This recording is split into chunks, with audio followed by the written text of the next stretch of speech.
Hello dear friends, this is your personal coach Professor DC, and in this video we will try to understand a beautiful song written by Bob Dylan, and the name is John Brown. To give you a little bit of a background, John Brown is an anti-war song, which means this song suggests that wars are not necessary to survive. This was written and composed by, obviously, singer-songwriter Bob Dylan. So, Bob Dylan was also a singer. Bob Dylan was also a songwriter. He would write his own songs. But when was it written? It was written in October 1962. Although this was never included in Dylan's official studio albums, this remains to be a very famous song. So let's start and let's understand this poem. Now, Dylan was a singer, as you know, and the words are not really difficult to understand. Okay, so let's begin. Let's understand line by line. Starting from the first line, it says, John Brown went off to war to fight on a foreign shore. The first line tells us that there is a soldier whose name is John Brown, and as per the orders, he has to go and participate in a war on a foreign land out of his country. Now, which country hasn't been disclosed? His mama sure was proud of him. And what is the reason? Why is his mother proud of him? Because she produced a son strong enough to protect the country from enemies. The son, who is a soldier, is holding a nice position, a great position in the army, and he earns a lot of respect, and therefore his mother is obviously proud of him. He stood straight and tall in his uniform and all. His mama's face broke out all in a grin. This line also tells us that John Brown, being a soldier, had a great height and a great physique, and now that he had to go to war, he was in his uniform with all his badges and with his sleeping bag and lots of suitcases. And what happened after that? His mama's face broke out. So what is the meaning of broke out? Broke out means to develop suddenly, all in a grin. What is a grin? Grin is a broad smile. So looking at her son, the soldier's mother, she smiled broadly, suddenly, all of a sudden. Oh son, you look so fine. I'm glad you're a son of mine. The mother looking at the son, who's a soldier, who is dressed nicely and neatly because of the discipline that's there in the army. Right? She says, you look so great, you look so handsome, and I'm proud that you are my son. I'm so happy that you are my son because you're a soldier. You're serving our country. I'm so proud of you. You make me proud to know you hold a gun. Holding a gun here is a metaphor. It means that John Brown is a soldier and his duty involves protecting against enemies, serving the country, and this fact makes his mother proud. Do what the captain says. Lots of medals you will get. So the mother is blessing this soldier. She says, do your work faithfully and with due diligence, and as you are my son, I know for sure that you will earn rewards and medals because you are honest, you are faithful, you're hardworking, and when you come home, I'm gonna put all those medals in the showcase. Yeah, so you see, mom is expecting her son to come back from a war. What are the chances? Well, we cannot be very sure if a soldier will come back home safely or not. But here, it's a mother, and mother would definitely bless her son to come home, and not only that, he would come home with a lot of medals. So this is the blessing that the mother gave John Brown when he was ready to depart to visit a foreign land where there was gonna be war. As that old train pulled out. Now, why has Bob Dylan written that old train?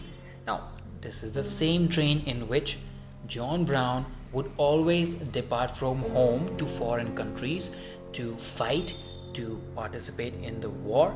That's why the train is old. It means the same train which takes the soldiers from home to the foreign land. And when that happened, when John Brown was inside the train, then the mother, John Brown's mother, began to shout out of pride, telling everyone in the neighborhood, which means telling everybody, telling all the people around that area, that's my son, that's about to go. He's a soldier now, you know. She made well sure her neighbors understood. Every mother in this world is proud of her son, no matter what. But here in this case, the son is a soldier. He holds a respectable position. He is protecting the country. So therefore, this mother has obvious reasons to be proud, and everybody in the country respects a soldier. And when the train departed with John Brown in it, the mother, who was proud, out of excitement, out of a little bit of sadness because he is departing, he looked at the strangers and told them that there, he is my son, you know, he's a soldier.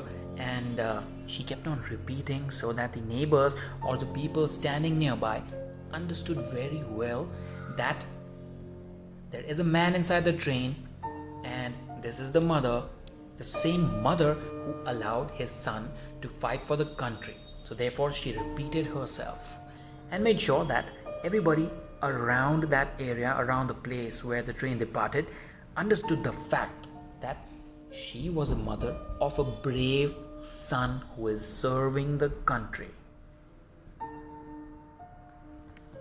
She got a letter once in a while and her face broke out into a smile. So, during that time, now when was this poem written? 1962, wherein people used to communicate by letters, isn't it? Nowadays we have WhatsApp and Facebook and whatnot. But the soldiers would write letters to their moms. But was the letter received every now and then? No, she got a letter once in a while. So maybe every 6 months, one letter. And she would always expect that letter. She was always anticipating some news about her son. So whenever she got that letter, she would smile, break out into a smile. So all of a sudden when she saw the letter, she would smile, she would be happy, she would be excited that her son wrote her a letter. And she showed them up to people next door, sharing the happiness, sharing the excitement. Look, my son wrote me a letter. Wow, just take a look. She bragged about her son with his uniform and gun, and these things you call a good old-fashioned war. So even when the neighbors did not ask, she would brag about her son. My son is tall and handsome and strong and brave, and he's serving our country, you know, and he is also wearing a uniform, you know, he has to be nicely dressed all the time. Not only that, my son also carries a gun all the time so that people or the enemies, you know, they are scared. So this is how my son looks like. This is how my son is located. This is how my son stays or eats. She would share everything with the neighbors. And are these things really something that one should consider it as good? Well, let's roll back a little bit. A son is going on war. Obviously, he would have to be in discipline. He would have to carry guns. Now, for a mother, it's something to be proud of. But if you focus on the last line, and these things you call a good old-fashioned war, what is the perception of war in people's minds? What is the definition of an old-fashioned war? Now, this is a sarcasm. Old-fashioned war is a kind of war a mother wants her son in until she has to face the reality of the war. Let's move on to the next set of lines. Oh, good old-fashioned war. Then the letters ceased to come, so the letters stopped coming. It was 2 months, 3 months, 4 months, no letter, not a single message from the son. This happened for a long time. The letters did not come. The mother is waiting for those letters, at least one message from her son, of whom she is very proud. They stopped to come for about 10 months or more. So not just 5, 6, 7 months, 10 long months. 10 long months for a mother to be in waiting mode, to be waiting for a message from the son. Then a letter finally came saying, go down and meet the train, your sons are coming home from the war. So usually when a soldier is in a greater position, in a higher position, there are these other soldiers from the same team who inform the family that your son or your family member or your husband is waiting right there. Do you want to go and meet him? But when there was this letter received by the mother which said, go down and meet the train, which means your son is inside the train, just go and meet him. He came back from the war. That's what the letter said. What happened after that? She smiled and went right down. She looked everywhere around. So whenever this mother received letters, we know that she would break out in a smile. She would be excited and happy and proud. But she received the letter and she followed the instruction. She went straight to the train and she is searching out for her son. All the soldiers are out of the train, but she could not see her son inside. She could not find her son at all. Where is my son? But as all the people passed, she saw her son at last. When everybody stepped out of the train, there was nobody left inside the train. Then she saw her son. And what she saw, she could not believe. When she did see, she could not actually believe her eyes. Oh, his face was all shot up and his hands was all blown off. Now we know that war was over and soldiers were coming back home. So every soldier would have their family members waiting impatiently. And John Brown's mother was also one of them. Everybody steps out of the train. She tries to look out, but she could not find her son. And when she saw her son, she could hardly believe. What did she see?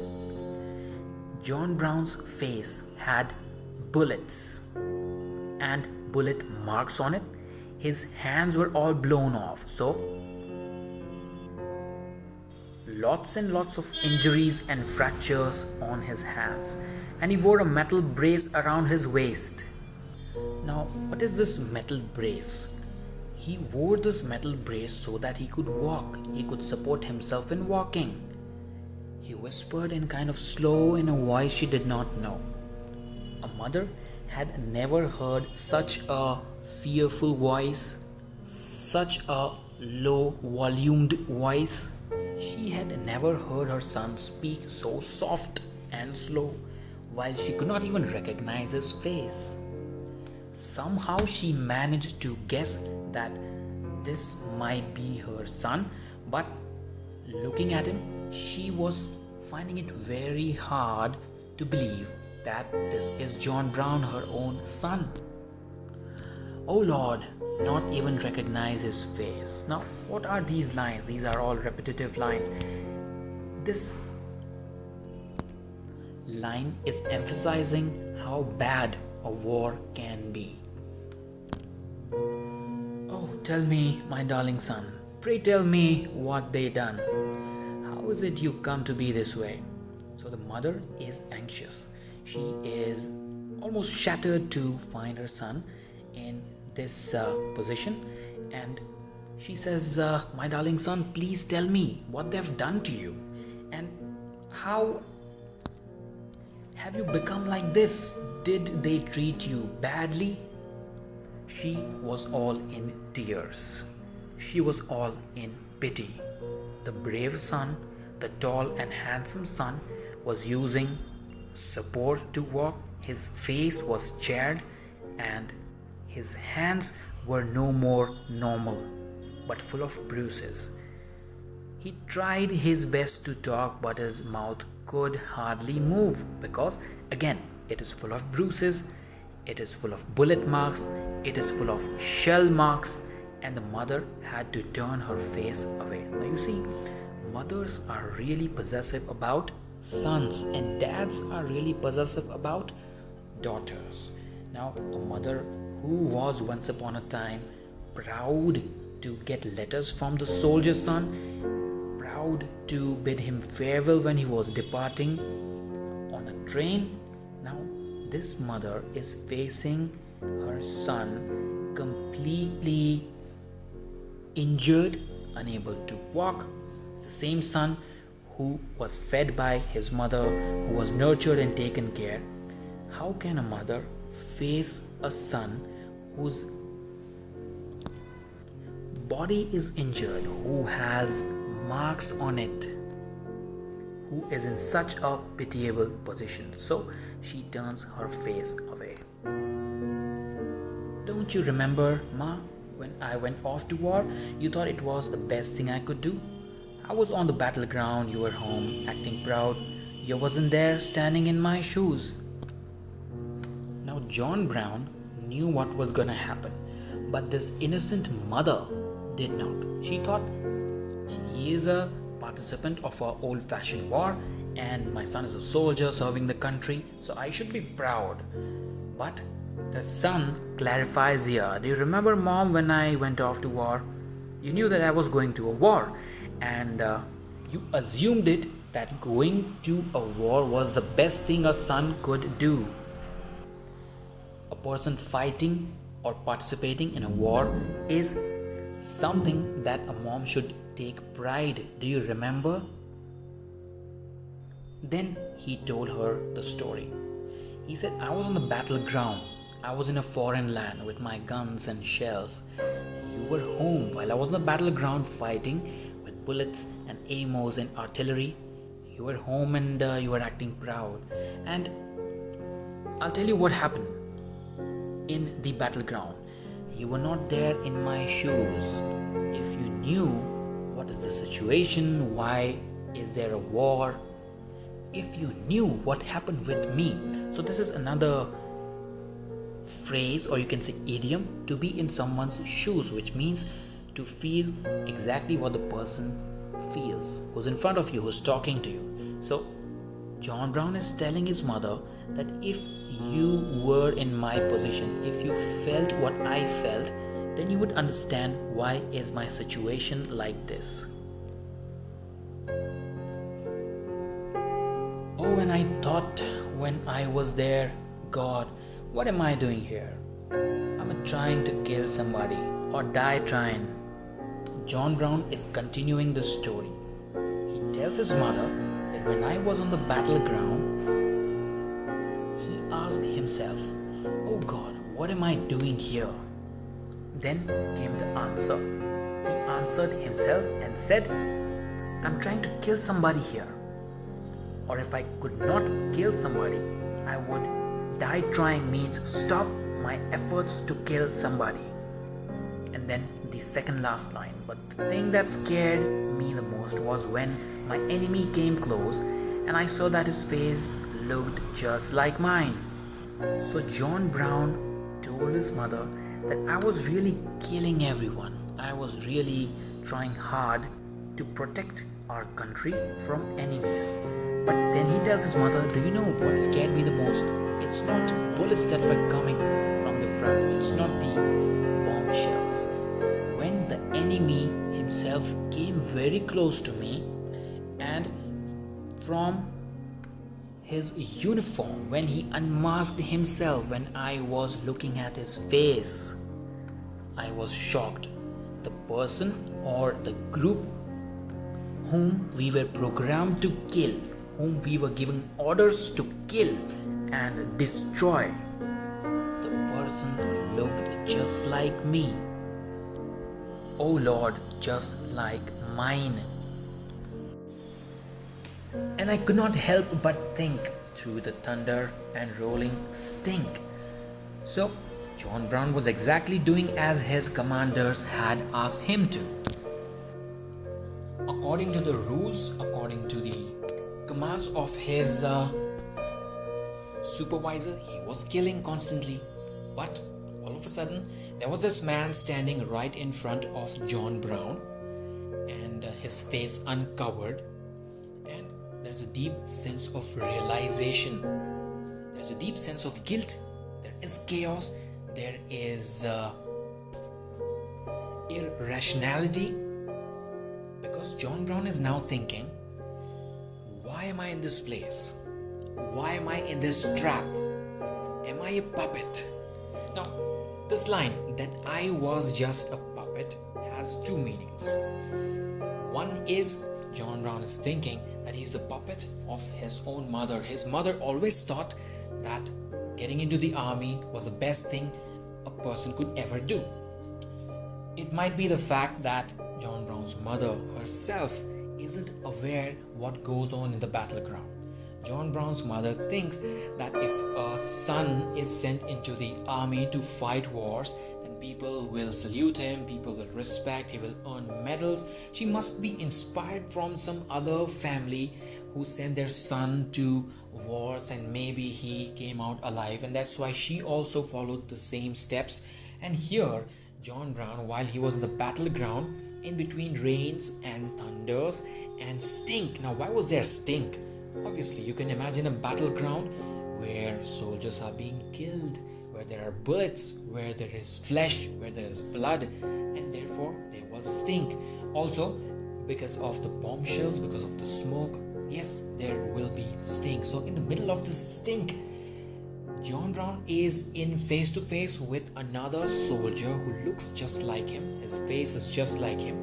And then he realizes, what am I doing here? Why am I killing people? Is this my job? Am I supposed to do this? Was I sent to the battleground to kill human beings? Now he is in a deep trance mode. He is in the deep realization mode, and then something happens. And through the roar and smoke, this string is finally broke, and a cannonball blew my eyes away. It's the last lines of this stanza. This string, which string? So sometimes, when you are realizing something, you get into a deep trance mode. Now you are into deep thoughts, and somebody has to interrupt you while you are realizing something.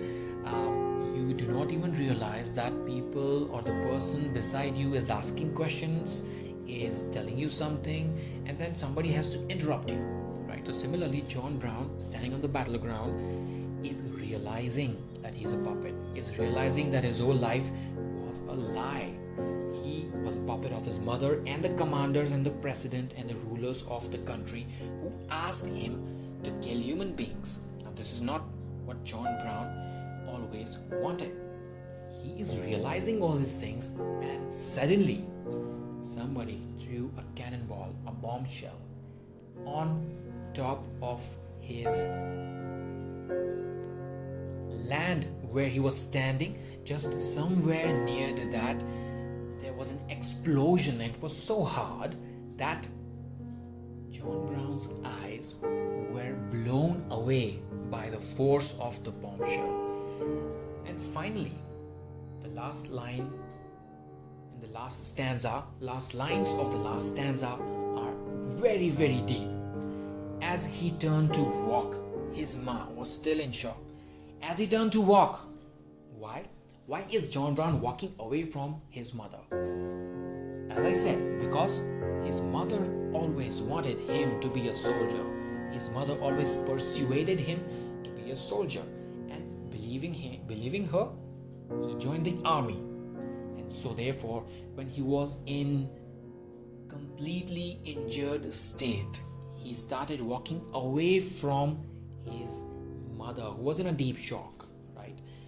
At seeing the metal brace that helped him stand. So mother is watching John Brown, the way in which he is turning away from her, right? He's going away from her, using the support that he has to use to walk. Now that his legs are destroyed, his hands are destroyed, he needs a metallic support to walk. And while all of this is unfolding, while John Brown has narrated how he got injured, his mother is in a deep shock.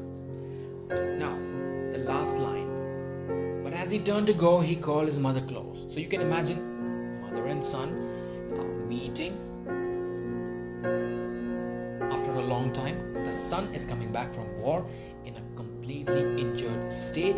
Mother is in shock. The son narrates the story and incident of what happened in the battleground, and he's feeling guilty. He's feeling like a puppet. He's departing. He's going away from his mother.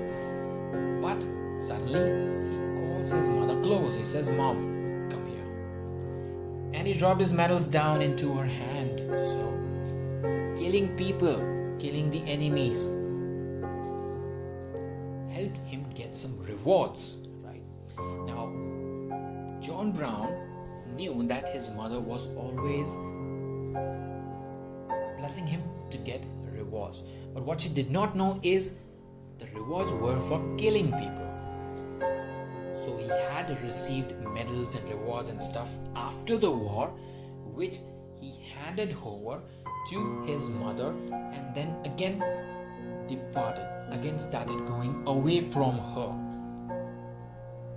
Now, this act, this incident of John Brown as a soldier, placing his rewards and medals, placing his awards and certificates in his mother's hands, this leaves us questioning if a simple medal, if a simple reward, which is nothing but empty token of pride, empty sign of respect, was worth the suffering that he went on the battleground and the damage that he will carry for his entire life.